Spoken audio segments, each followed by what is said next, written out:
श्री रामकृष्ण गाड़ी से शाम को विद्यासागर स्कूल के फाटक पर आ पहुंचे। दिन के 3 बजे का समय होगा। साथ में उन्होंने मास्टर को भी ले लिया।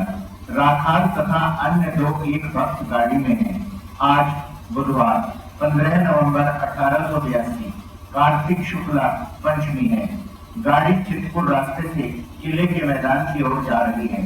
श्री रामकृष्ण आनंद में है।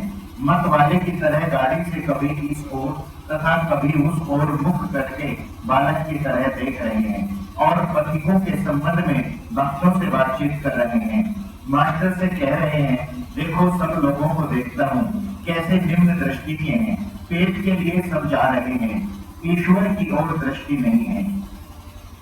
श्री रामकृष्ण आज किले के मैदान में विल्सन सर्कस देखने जा रहे हैं। मैदान में पहुंचकर टिकट खरीदी गई। 8 आने की अर्थात अंतिम श्रेणी की टिकट। भक्तगण श्री रामकृष्ण को लेकर ऊंचे स्थान पर जाकर एक बेंच पर बैठे।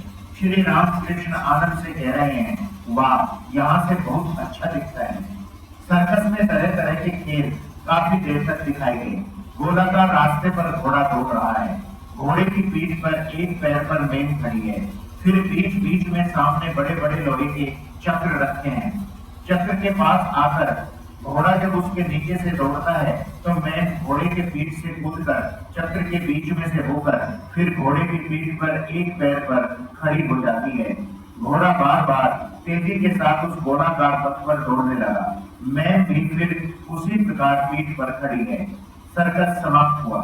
श्री रामकृष्ण भक्तों के साथ उतरकर मैदान में गाड़ी के पास आई। ठंड पड़ रही थी। हरे रंग की शॉल ओढ़कर मैदान में खड़े खड़े बातचीत कर रहे हैं। पास ही भक्तगण खड़े हैं। एक भक्त के साथ में आपके लिए मसाले, लौंग, इलायची आदि का एक छोटा सा बटुआ है। उसमें कुछ मसाला और विशेष रूप से कबाब चीनी है। श्री रामकृष्ण मास्टर से कह रहे हैं, देखो मैं कैसे एक पैर के सहारे घोड़े पर खड़ी है और घोड़ा तेजी से दौड़ रहा है। कितना कठिन काम है। अनेक दिनों तक अभ्यास किया है, तब तो ऐसा सीखा। जरा असावधान होते ही हाथ पैर टूट जाएंगे और मृत्यु भी हो सकती है। संसार करना इसी प्रकार कठिन है। बहुत साधन भजन करने के बाद ईश्वर की कृपा से कोई इसमें सफल हुए हैं। अधिकांश लोग असफल हो जाते हैं। संसार करने जाकर और भी बद हो जाते हैं और भी डूब जाते हैं। मृत्यु यंत्रणा होती है।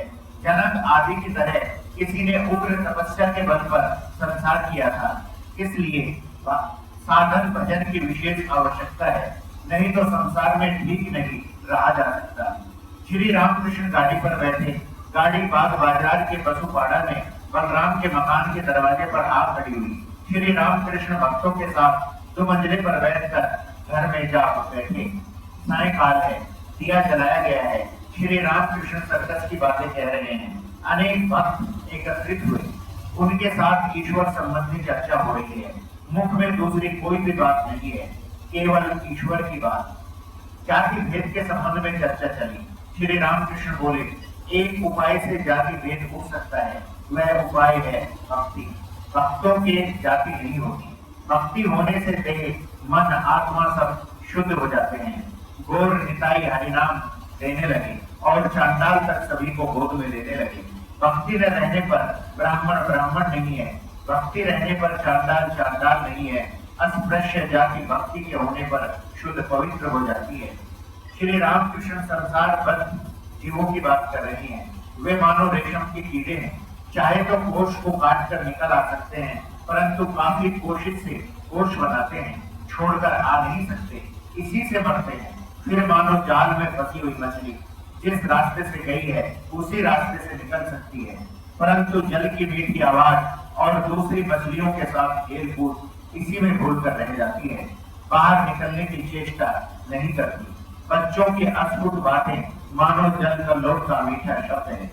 मछली अर्थात जीव और परिवार वर्ग, परंतु एक दौड़ से जो भाग जाते हैं उन्हें कहते हैं मुक्त पुरुष। धन्यवाद।